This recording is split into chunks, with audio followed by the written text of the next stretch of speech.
गावासाठी आलेलं water filter विकलं, गावच्या शाळेचीही दुरावस्था, तरुण बसला उपोषणास। ही कथा आहे बीड तालुक्यातील वांगी गावची। बीड तालुक्यातील वांगी गावात एक शाळा आहे। 2 ते 3 हजार लोकसंख्या असलेले हे गाव असतानाही या गावामध्ये सुविधांचा अभाव जाणवत आहे। एक तरुण याच सुविधा मिळाव्यात म्हणून उपोषणास बसला आहे। त्या उपोषणाकडेही प्रशासनाचे दुर्लक्ष असल्याचे पाहावयास मिळत आहे। गावातील शाळेला पत्रे नाहीत। गावातील शाळेच्या वरती असलेले झाड हे जीर्ण झालेले आहे। हे झाड कधीही पडू शकतं व विद्यार्थ्यांच्या जीवितास धोका निर्माण होऊ शकतो। गावासाठी आलेले वॉटर फिल्टरही स्थानिकच्या लोकप्रतिनिधींनी विकले आहे।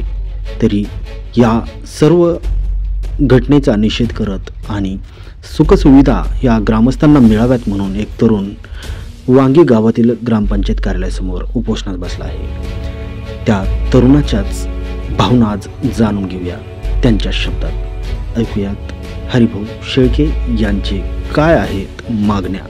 सांगाल का आपण ग्रामपंचायतच्या बाहेरच उपोषणाला बसलेला आहात? मी वारंवार गावाच्या विकासासाठी भ्रष्टाचाराच्या विरोधात आंदोलन केले, उपोषण केले।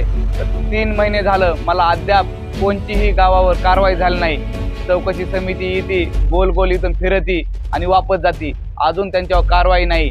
जिल्हा परिषद प्राथमिक शाळेच्या विषयी पत्रे फाटले, सगळे विद्यार्थी पाण्यात बसतात आणि शाळेला पाणी विद्यार्थ्यांना प्यायला नाही, हाटलाव जाऊन पाणी पितात। खूप ह्या गावात गोरगरिबाच्या मुलावर अत्याचार आहे आणि काही बोलायला गेलं तर तू गप्प बस, तू बोलायचं नाही, आम्ही गावचे मालकच, असे गावातले सरपंच आणि हे मला बोलतात। गावचं पाणी फिल्टर आहे, 3.5 लाख रुपयाचं वित्त आयोगातून घेतलेलं पाणी फिल्टर आहे। आर्थिक व्यवहार करून विश्वनाथ विद्यालयाला विकलं होतं। त्याच्यावर मी आवाज उठेला, त्यांनी आणलं आणि बाहेर खोलून टाकलं, पण अद्याप अजून ते बसवलं नाही। असंच इथं धूळ खात पडलेलं आहे, मंदिरात आणून टाकलंय ते, पण त्याच्यावर अजून कोणतीही दखल घेण्यात आली नाही। माझे नाव हरिभाऊ शेळके।